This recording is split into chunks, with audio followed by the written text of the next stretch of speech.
Let's bring in staff writer at The Atlantic, Tom Nichols. And Tom, you tweeted last night, quote, "There's a part of me debating whether Biden's speech wasn't tough enough, but it was necessary and right to give it." I think there has been a lot of times along the way in the Trump presidency where it might have felt like things were being overstated when people talked about democracy being at stake. After January 6th, and after a number of other benchmarks in the legacy of Donald Trump, I think that you might be right. President Biden was trying last night, I think, to reach more Americans on the issue of democracy being at stake and why it's important. Do you think he accomplished that? Is that what you were worried about? Yeah, I think he did.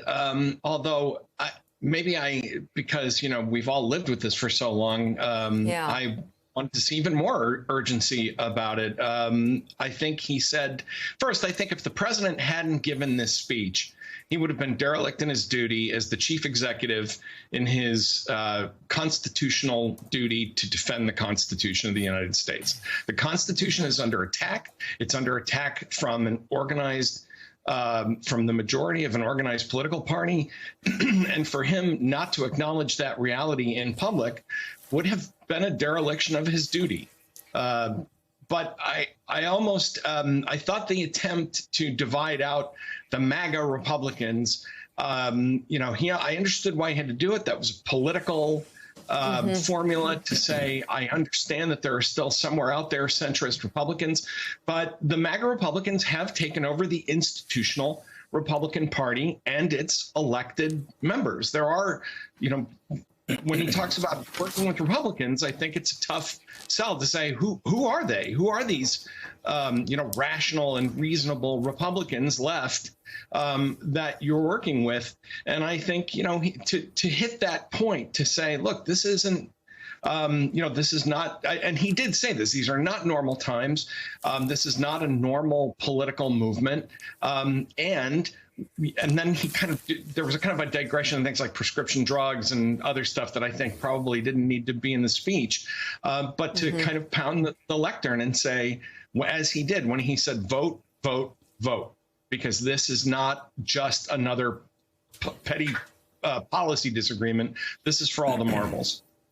Yeah. Wow. Hey, Tom, I'm wondering what your reaction has been over the past week to some Republicans, some conservative, so-called conservatives on the right who have really been pushing back against Trump and warning about Donald Trump's actions in Mar-a-Lago, and also warning about what's been happening. I mean, some of his strongest defenders.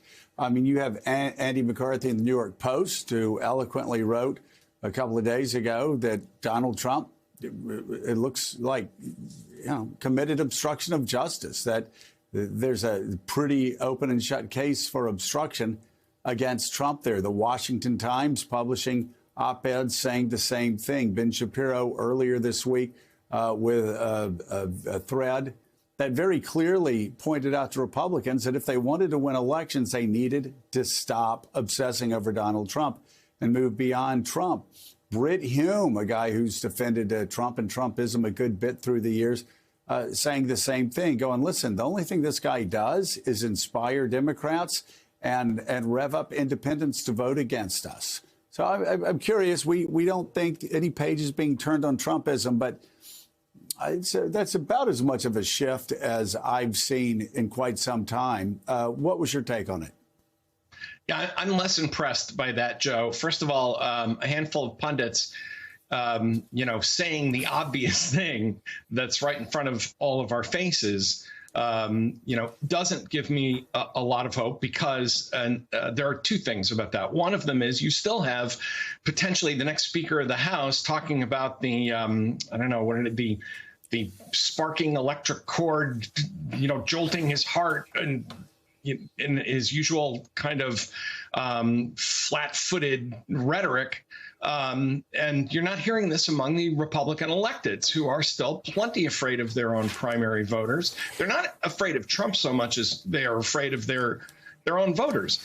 And all of them, I think, when push comes to shove further down the line, are going to invoke what I think of now as the Bill Barr rule, which is, yes, Trump is terrible. Yes, he's a threat to the Constitution. Yes, he's a horrible person.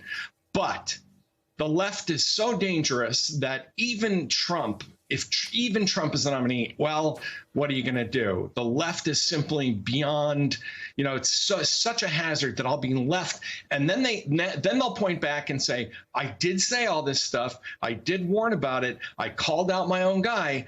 But again, they'll kind of spread their hands and say, but what are you going to do? The left is simply too dangerous to tolerate in power. So I don't hold out a lot of hope that suddenly Andy McCarthy or, Shapiro or any of the rest of them are going to step forward and say, and that means that I am not going to vote for, Donald Trump if he's a nominee, and that I would work with Democrats to stop him. That's not going to happen.